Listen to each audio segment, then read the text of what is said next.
guys, magluluto pala tayo ngayon ng pancit canton. So first, magpapakulo muna tayo ng tubig. Nung kumulo na, nilagay na natin yung pancit canton. Yan.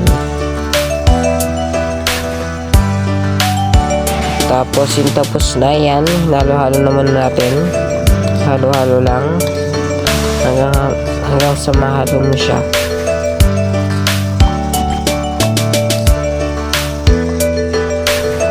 Halo-halo lang. Tapos ngayon guys, gagawa naman tayo ng itong itlog. Scramble pala.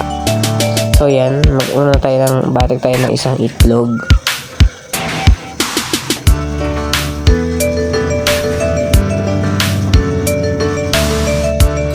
Tapos halo-haloin natin, halo-halo lang hanggang sa mahalo siya. Ikot-ikot lang, kagaya ng pag-iikot-ikot niya sa'yo. Ayan.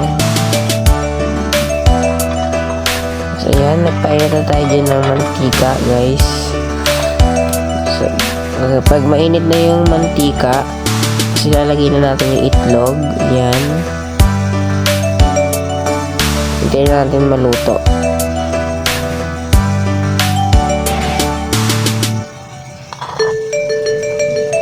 Ayan, medyo paluto na siya dyan guys. Paluto na. Tapos ganto-ganto ko lang yung itlog para mas mahalo. Hindi ko kasi siya kaya na buong itlog na nasira kasi.